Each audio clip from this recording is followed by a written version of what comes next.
So now we're working around the body, but there's something that I want you to understand. You got to work the body. You got to work the body. Okay? And let me use you for an example, sir. Let's go right here. All right. So bow. Okay. So we have a technique, and this is 100% Kempo. This is not Tong Il Lo diverse, but this is really 100% Kempo. And it's called kimono grab. And this is one of my favorites. I fell in love with it when I was in Kempo, and I stole it. I can't say I borrowed it because it's now part of our system too. It's a really fantastic technique. It could be against either a lapel grab, which is a collar grab on a jacket, or it can be also against a chokehold. It works both ways. Okay? He's doing this. What I want you to do is, what I'm trying to demonstrate here is to work the body, not necessarily work always around the body. Working the body means working the highs and working the lows. And if you can't see me, make sure you're in a position somewhere where you can see this. Kimono grab is against lapel grab. Now the first technique on this one is I want to step back and pin. Now this is a long process technique. It's about 5 or 6 techniques all together in a combination. I'm going to pin. I'm going to raise my arm up underneath his arms, probably doing some hyper-extension right here to his elbows. Now, will I break his elbows? No. Some people think, oh, that's an elbow break. It is not an elbow break. I would probably bet that you won't be able to break the person's elbows unless they're just fragile in this position. Okay? But it will hurt. So I'm pinning and I'm striking.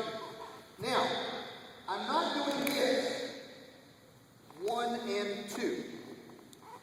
I'm doing it with. It's not 1 and 2. It's actually together. Notice I lifted him up. He's on his tippy toes almost. I circle the arm back around to a high point, and I drop down on his radial muscles, okay, the forearms, and his radial nerves right here, and I slap. As I strike, I slap, and I continue the motion through, and watch my hand.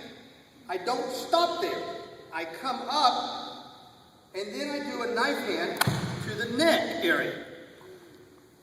Did you notice what's happening? Look at his body. I'm working his body. Up, down, forward, backward. If I hit high, his torso comes forward and his head goes back. So what do you think I'm going to hit next? Low. If I hit high because he went this way, I want to kind of bring him back to me. And I throw that groin shot. I love the hammer fist to the groin. Very effective. Now you see what happens when you hit low, his body falls forward. And then, notice I'm turned, almost like I'm going to run away. But he's close to me. If he falls on me, he could pin me. He could trap my leg.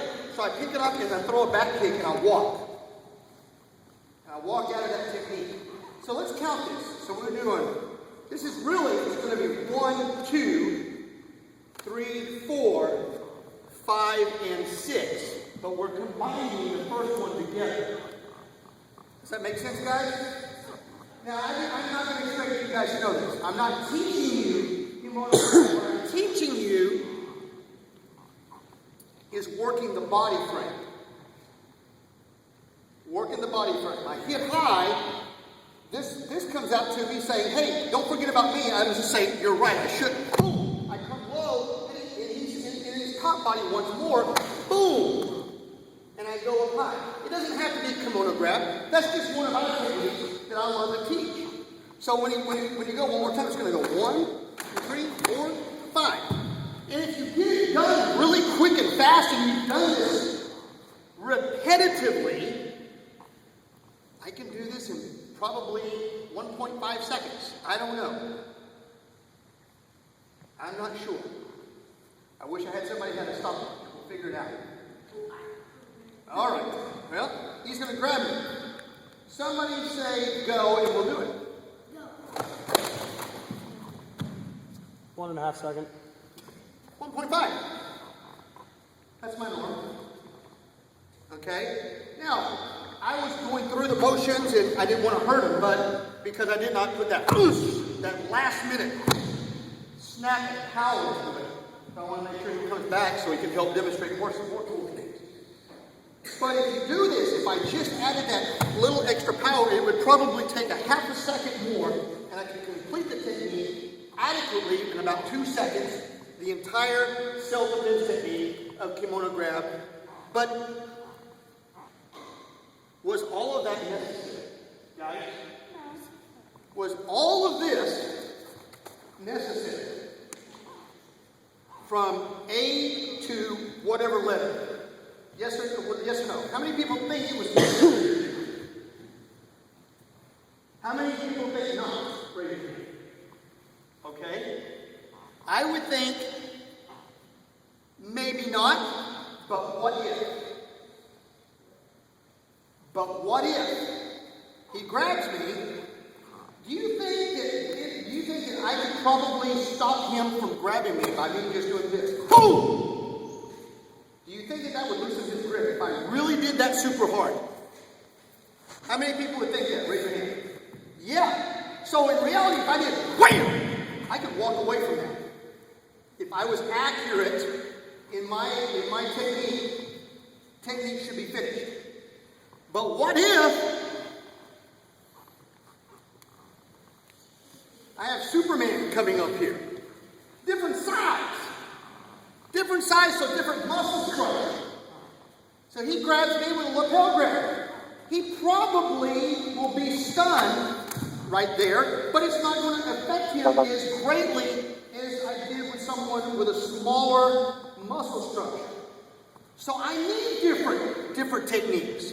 That's why I go from point A to point B to point C to point whatever. So I go boom. You see that? And that's really finished the technique. I don't have to do anything more, but I like to see his facial expression when I do this. Bam! And then I kick off. Because I love groin shots. Groin shots are fun. How many people agree? Hitting somebody in the groin is a lot of fun. Not for you, I mean, not for them, but for you. Yep, absolutely. It's a lot of fun. That's why I like it. Okay? Plus, if you get kicked in the groin, it's going to hurt. How many people have ever got kicked in the groin? How many people want to? Sir, thank you very much. Sir, thank you very much.